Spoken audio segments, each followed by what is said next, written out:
Sometimes, the most terrifying monsters aren't the ones we see on a movie screen. They're the ones that slip through the cracks of history, hidden in plain sight, waiting in the dark where no one dares to look. Before I begin tonight's story, I need you to do something for me. If you love horror, if you love the kind of stories that crawl under your skin and never quite leave, hit that subscribe button now. Turn on notifications. Because what I'm about to tell you isn't just a story, it's a descent into something I wish I had never seen. Now, before we go too deep, you might be wondering, why is the background of this video a picture of a boat? It's not just any boat. That wreck you're looking at is the Orca 2. For anyone who doesn't know, the Orca 2 was one of the boats used in the filming of the original Jaws. Yeah, that boat. The one you see splinter apart at the end when the shark leaps onto the deck. I've always loved that movie. It's my favorite film, in fact. But the truth about this boat is darker than Hollywood ever showed you. After filming wrapped, before Jaws became a massive box office monster, the Orca 2 was quietly sold for just $1 to a local on Martha's Vineyard. They dragged it onto a private beach, probably thinking it was nothing more than a cheap old prop. But after the movie blew up, after it became legend, fans began trespassing, sneaking onto the property, and stripping the boat apart piece by piece. What you're seeing in this photo is what remained sometime in the late 80s or early 90s. A once iconic vessel, reduced to nothing but decaying wood and rusting steel, eaten away not by sharks, but by people. When I first saw this picture, it made me think of something. How fragile even legends really are. How something once so powerful and terrifying on screen can end up rotting in silence, forgotten, until the ocean itself swallows it whole. And maybe that's why this story haunts me so much. Because I've seen something else swallowed by the sea.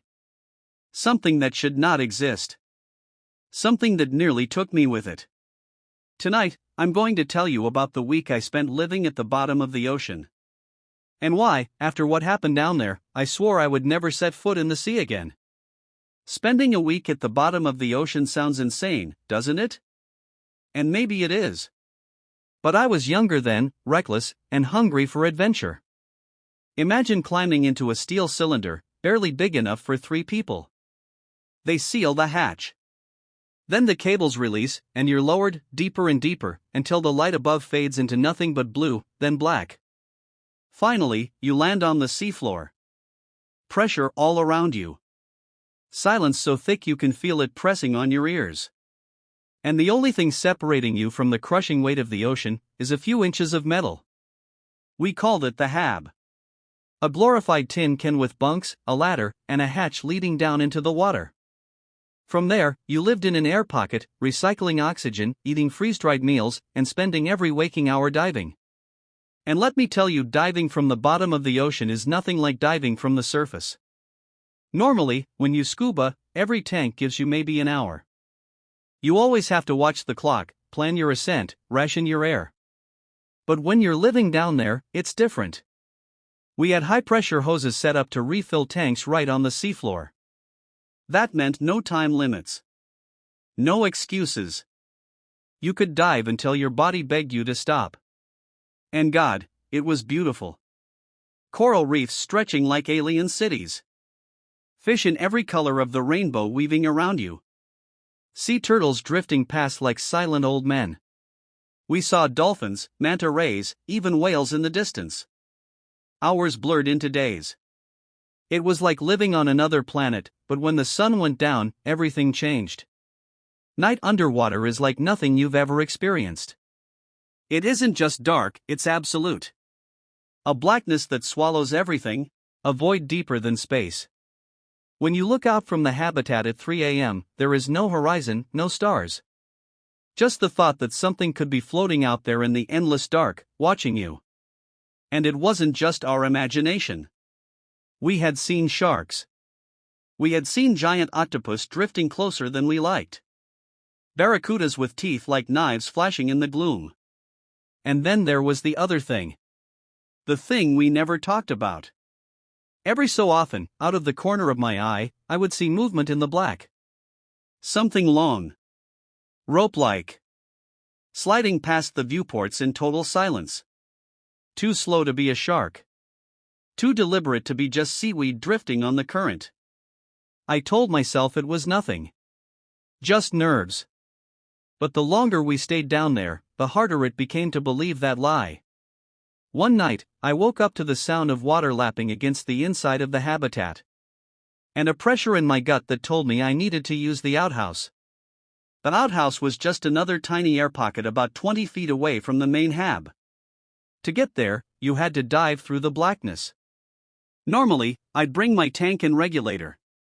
But this time, half asleep and desperate, I made the stupidest decision of my life. I held my breath, slipped on my mask, and swam out into the night. The glow of the outhouse light was the only thing in that universe. A weak little bulb in the middle of an endless void. I swam toward it, heart hammering, every nerve screaming that I wasn't alone. The first night inside the habitat was almost unbearable. I thought it would be peaceful. Silent. Like drifting into sleep inside a strange cocoon at the bottom of the sea. But the ocean has its own voice. And it never stopped speaking. Every few seconds, the metal shell around us popped and groaned, like the sound of bones straining under a heavy weight. You could hear the faint tapping of crabs crawling over the steel. The constant hum of life support pumps. And beyond all of that, the deep. The deep has a voice of its own. Sometimes it was a low rumble, so deep it vibrated through the floor. Other times, it was a high, keening whistle, as if the water itself was singing. And then, there were the knocks. At first, I thought it was my imagination. But no, every night, sometime between 2 and 3 a.m., something would rap on the outer hull. 3 slow, deliberate knocks. Bang, bang, bang. It wasn't the sound of rocks shifting. It wasn't the scrape of claws or the nibble of fish. This was different. This was like knuckles. One of the other crew members, Mark, the technician, joked that maybe it was just our local mermaid saying hello. We all laughed, but none of us really thought it was funny. Because when you're 1,000 feet below the surface, there shouldn't be anything large enough to knock like that. Not where we were. Not at that depth. By the third night, things started happening inside the habitat. The lights would flicker. Not in random bursts, but in this strange rhythm, like the glow was pulsing, syncing itself to something outside. And worse, the calms began to fail. At first, it was just static. Then, words. Not full sentences. Just fragments. A whisper here. A name there. And sometimes, the sound of breathing. I remember one night, I was lying in my bunk, wide awake, staring at the condensation dripping from the ceiling. And through the static of the intercom, I heard my own voice. Not live, but repeating something I'd said hours earlier. Word for word. Except the last line ended differently. I had asked Mark earlier that evening, "Can you hand me the wrench?" But what came through the static at 3 a.m. was my voice saying, "Can you hand me the child?" I froze. I wanted to convince myself it was interference, a glitch. But the moment those words came through, the knocking started again. 3 deliberate pounds on the hull. This time louder. This time closer. I think that was the first night none of us slept. On the 4th day, exhaustion was etched into all of our faces. Dark circles under our eyes. Short tempers.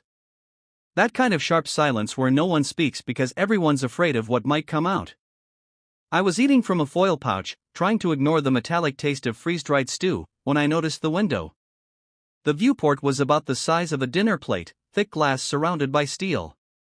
Most of the time, there was nothing to see, just an endless wall of black water pressing against the glass. But this time, there was movement. At first, I thought it was just a fish, maybe some deep-sea oddity drifting by.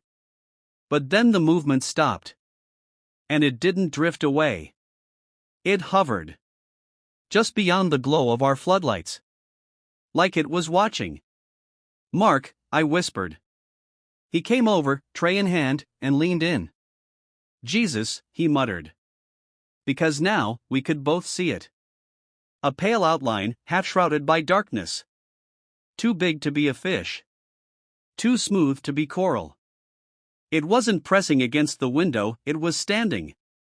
Balanced. Upright. Turn the lights, I said. He hesitated, then flicked the switch. The beam of the exterior floodlight swept through the water like a blade. And for a fraction of a second, we saw it. A face. Not human. Not fish. Something in between. White skin, stretched thin, eyes that reflected the light in a way no animal should. And teeth, rows of teeth, sharper and more numerous than any shark I'd ever seen. But the worst part? It wasn't swimming. It was standing on the ocean floor. Right in front of us. Then the light flickered once, twice, and went out. When it came back on, the window was empty. Nothing but black water. But pressed against the glass was a handprint. 5 long, webbed fingers. Suctioned to the window, like it wanted to come inside. That was the first time I heard someone cry down there. It was Mark. He backed away from the glass, whispering over and over, "No, no, no." The rest of US didn't say a word. We didn't have to. Because we all knew the truth. We weren't alone anymore. After that night, none of us sat near the window again. We tried to carry on like nothing had happened, checking gauges, logging oxygen levels, keeping to the routines that were supposed to keep us sane. But sanity doesn't last long at the bottom of the ocean. Not when something is out there. And especially not when it starts crawling into your mind. It began with voices. Not through the comms this time. Not through static. But inside. I'd be tightening bolts along the inner hull, and suddenly I'd hear my mother's voice. Clear as if she were standing right beside me. Whispering my name. Calling me home. At first, I didn't admit it. I thought maybe I was cracking under the pressure. Maybe it was just the isolation. But then Mark confessed. He said he'd been hearing his dead brother.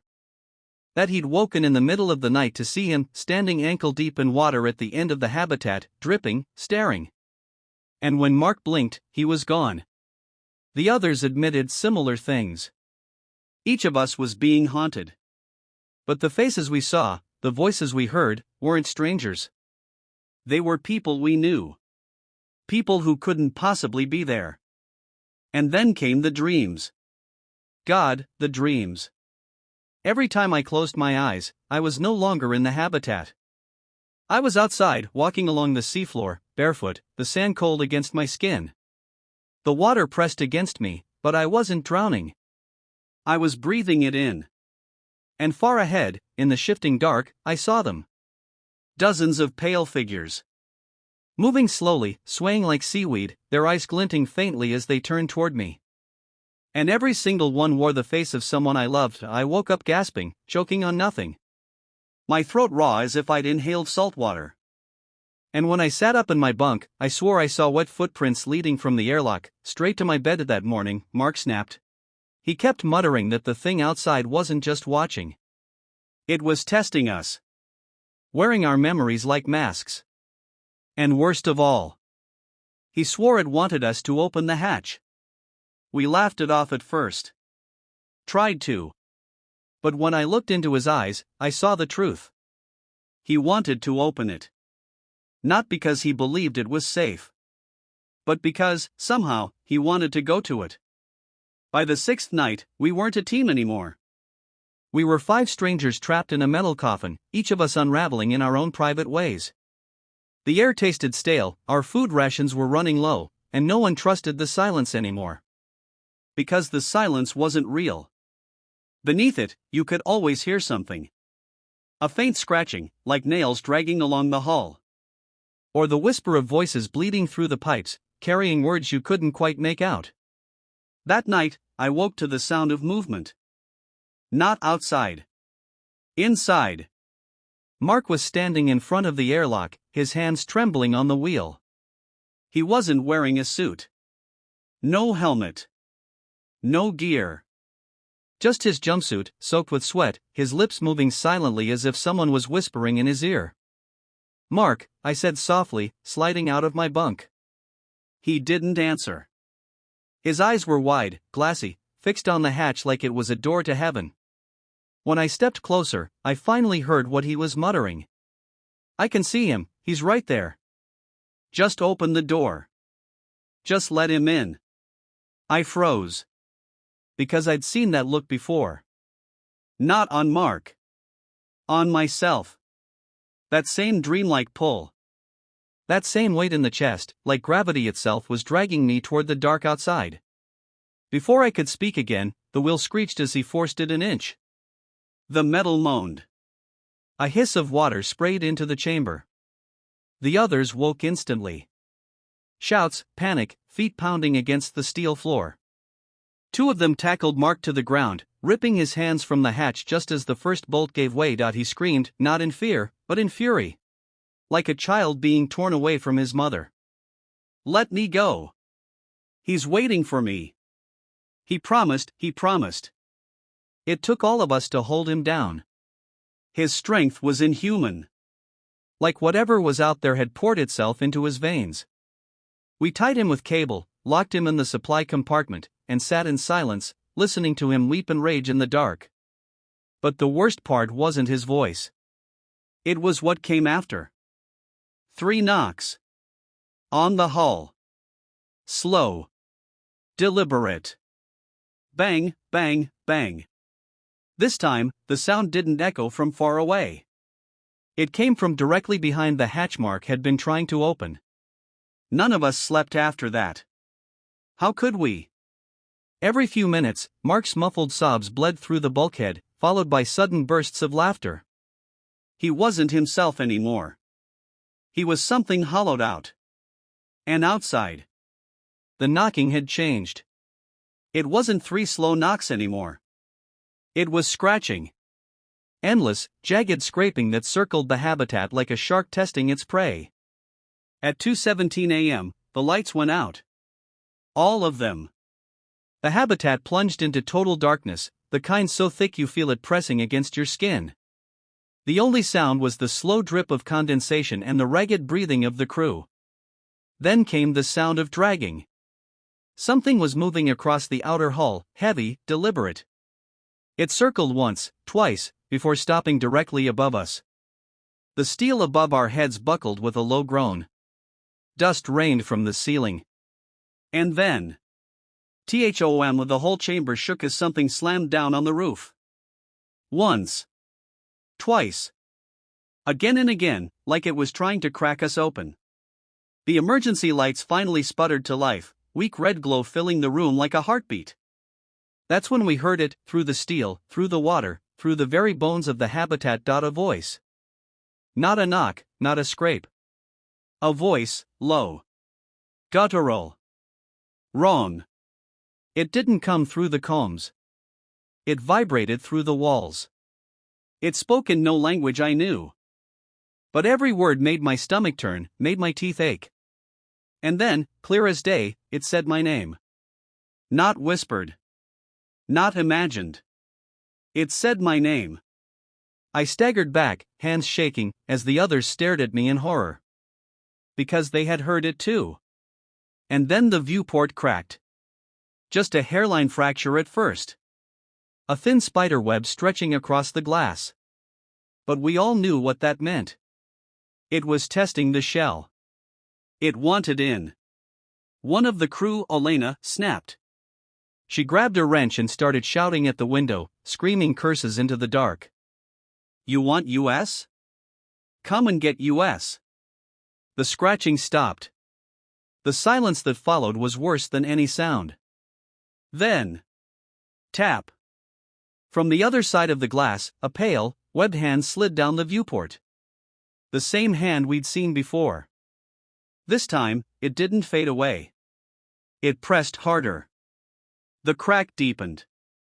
And through the shifting water, inches beyond the glass, a face appeared. Those wide, reflective eyes. Those endless rows of teeth. Smiling. The glass screamed. That's the only way I can describe it. A high, shrill squeal as the crack across the viewport deepened, spreading like lightning through the pane. We backed away, every one of us pressed against the far wall, our eyes locked on that spiderweb of fractures. The hand outside didn't move. It just pushed, testing the weak point like a predator gnawing at a cage. "Seal the compartment," Elena shouted. But we all knew it wouldn't matter. If that glass went, the whole chamber would fill in seconds. The lights flickered again. For a heartbeat, the face outside vanished. Then the glass bulged inward, warping under the pressure. Bang! The viewport exploded. A geyser of black water blasted into the room, throwing us off our feet. Equipment tore free, crashing against the walls as the flood roared in. The temperature plummeted instantly, the water was freezing, sharp as knives against my skin. We scrambled, half-blind, as alarms shrieked. Red lights strobed, casting the chamber into a hellish rhythm of light and shadow. Through the torrent, I saw Elena clinging to a railing, her mouth open in a scream I couldn't hear over the chaos. And then it climbed in. Through the shattered viewport, the pale figure slid headfirst, folding itself unnaturally to squeeze through the gap. Its limbs bent too far, too smoothly, as though bones meant nothing to it. And when it straightened inside, standing ankle-deep in the rushing water, I realized how tall it really was. Its head brushed the ceiling. Its eyes glowed faintly in the red light, reflecting us like mirrors. Its mouth opened wider than any human jaw could, those endless rows of teeth shimmering as water poured between them. Someone screamed. Someone else prayed. I couldn't move. I couldn't even breathe. Then Mark's voice cut through the chaos. He had broken free of the supply compartment. His wrists were raw where the cables had torn his skin, but he didn't care. He was smiling. "Don't fight it," he said.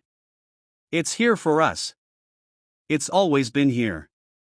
And before any of us could stop him, he waded through the freezing water, straight toward the thing.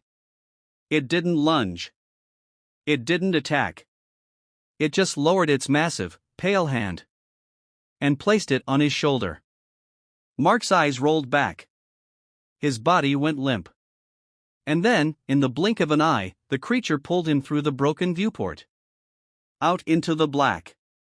Gone. The water kept rushing in. The alarms kept wailing. And all I could think was, it wasn't finished with us yet. Water rose fast.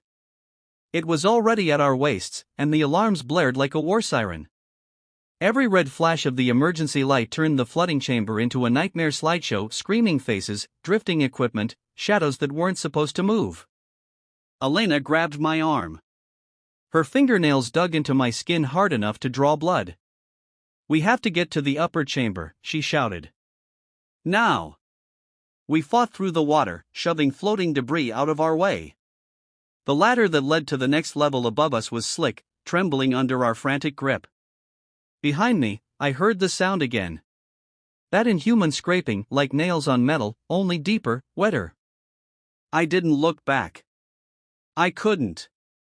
Beth was first up the ladder. Her foot slipped, and for a moment, she dangled above the water, shrieking.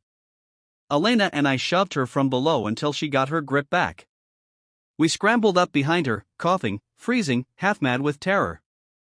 When we reached the hatch, it barely opened against the pressure. Together, with every ounce of strength, we forced it wide enough to squeeze through. One by one, we spilled into the upper chamber, gasping, drenched, shaking. But the water wasn't stopping. It surged through the hatch behind us, foaming, clawing its way higher. "We're not safe here," Elena panted. "We have to go up again. To the escape pod." I nodded, though my stomach churned with dread. The escape pod was tiny, just big enough for 3. And there were still 4 of us. Beth must have realized it too, because her face twisted in panic. "We can't all fit," she whispered. The silence that followed was worse than the alarms. Everyone thought the same thing, but no one wanted to say it. One of us wasn't making it back. Then a hand slapped the hatch from below. Hard. We all froze, staring at it. Another slap. Then another. And slowly, with impossible strength, the hatch began to creak open. Water gushed through the gap, and something pale surged up with it. Not just one arm this time. Dozens. rope of tubular shapes that writhed like eels, each one tipped with tiny, snapping mouths. Beth screamed first. The things coiled around her legs, yanking her toward the hatch. She clawed at the floor, her nails peeling back as she left bloody streaks across the metal. I grabbed her arm. Elena grabbed the other. We pulled, but it was like trying to hold back the tide itself. Beth's face twisted in pure animal terror. "Don't let go! Don't let go," she shrieked. But the thing was too strong. With a final jerk, it ripped her from our hands. She vanished beneath the frothing water, her scream cut off mid-breath. The hatch slammed shut behind her. And just like that, she was gone. The water kept rising. The lights kept flickering. And I realized, shaking with horror, that we had just bought ourselves maybe 5 more minutes of life, if that. The chamber was almost full. The water lapped at our chests now, icy and merciless, pulling the heat from our bodies. Every breath came out as a foggy gasp in the flickering red light. Only 3 of us remained. Me, Elena, and Harris. Above us, bolted into the ceiling like a final lifeline, sat the escape pod. A cramped white coffin with a hatch barely wide enough for one at a time. It was our only way out. Elena stared at it with desperation in her eyes. Harris, though. Harris had a different look. Something dark, calculating. The kind of look you see in someone who's already decided you're expendable. "The pod only takes 3, I said quietly. 3 seats. Harris's eyes flicked toward me, then back to Elena. He licked his lips. "Then we're fine. 3 of us, 3 seats. But I didn't believe him. Not for a second. We scrambled up the ladder as the water chased us. Every rung was slick, every movement clumsy with fear. My heart hammered so loud I thought it would burst at behind us. The chamber below groaned, as though the ocean itself was pressing down to crush what little remained of the habitat.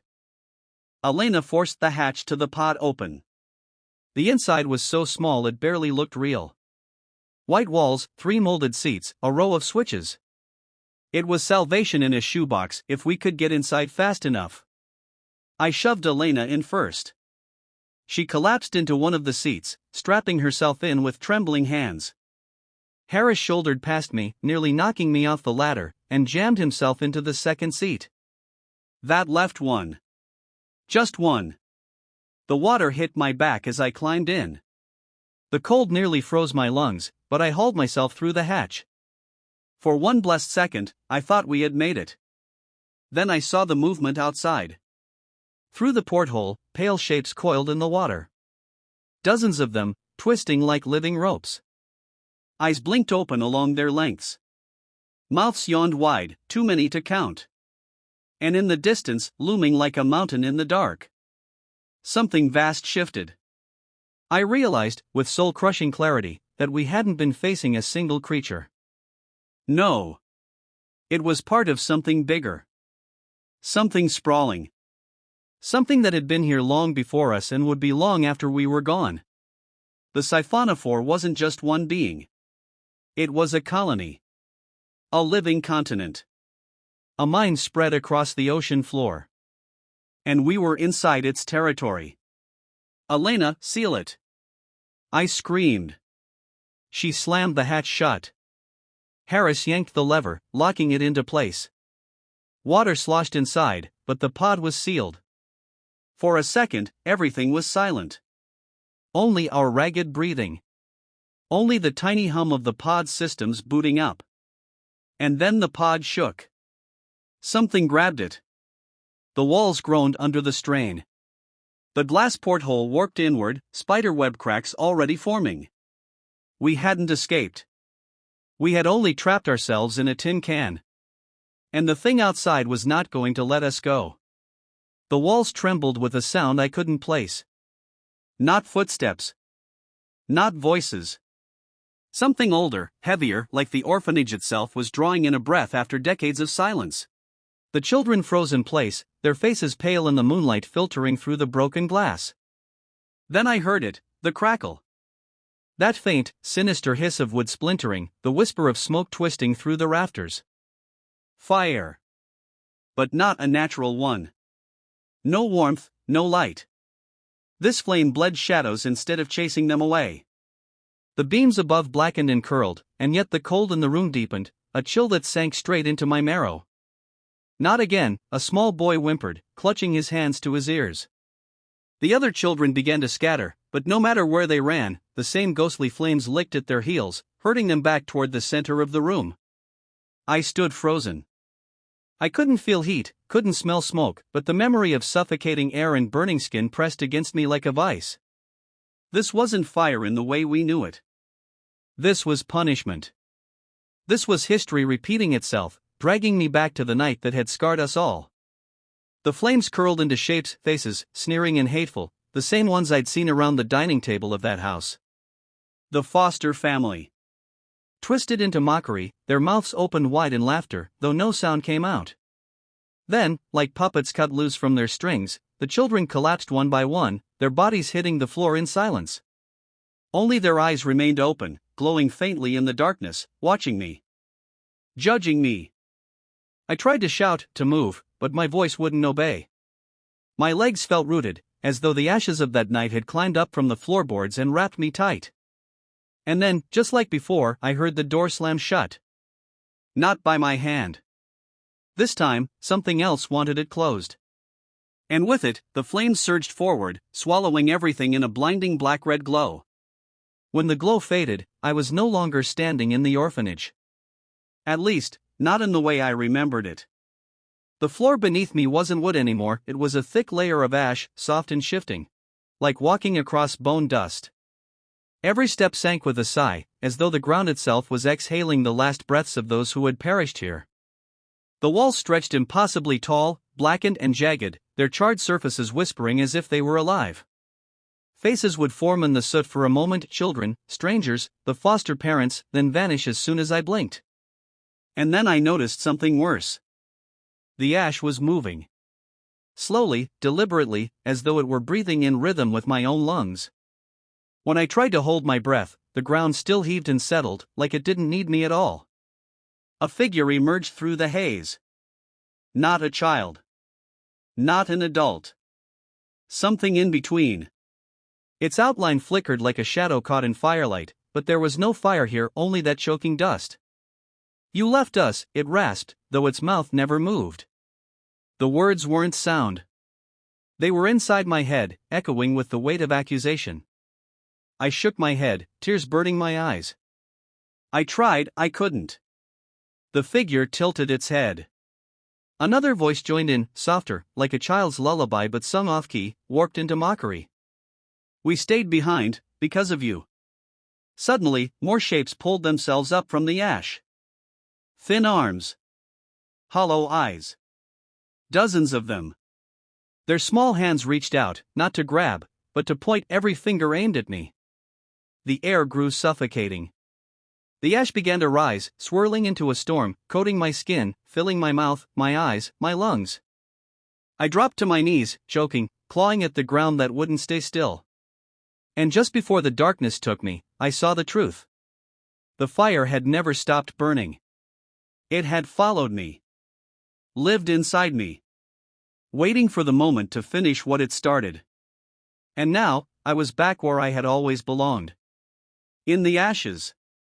When I opened my eyes, I was back in the main hall of the orphanage. But it was no longer abandoned. The fire had restored it, not to beauty, but to some grotesque version of itself. The walls gleamed with a false shine, the chandeliers swayed with ember-like light, and every seat along the dining table was full. Children sat there, row after row, their faces pale, their eyes unblinking. At the head of the table sat the foster parents, their burned skin stretched into eternal smiles, their eyes nothing but hollow pits leaking smoke. "Welcome home," the father said, his voice a cavernous echo. The mother leaned forward, her charred teeth grinning, "We've been waiting for you." The children began to chant. Not words. Just a low, rhythmic thrum, like the beating of 1,000 small hearts in unison. My chest tightened. The sound wasn't coming from their mouths, it was inside me, vibrating against my ribs. Then the truth struck like a hammer. I had never left the fire. That night, when the flames consumed the orphanage, I didn't escape. I died with them. Everything since running away, the foster house, the nightmares, the photo of Orca too, it had all been the illusion of a restless spirit trying to convince itself it was still alive. The foster father rose from his chair. No more running. The foster mother whispered, no more doors to slam shut. And the children all turned their heads toward me, their eyes glowing with the same faint light I'd seen the night of the fire. The flames returned, curling upward, filling every corner. But this time, I didn't feel cold or heat. I felt nothing at all. The fire wasn't here to kill me. It was here to claim me. I tried to scream, to fight, to deny it, but my voice vanished into the roar. My body dissolved into smoke, curling upward, drawn into the endless inferno that was both my prison and my home. And in that final instant, before I was gone completely, I saw them, the children, their faces at peace for the first time. They weren't blaming me anymore. They were waiting for me to join them. Then everything went black. But not empty. The black breathed. And somewhere in its depths, a door slammed shut forever.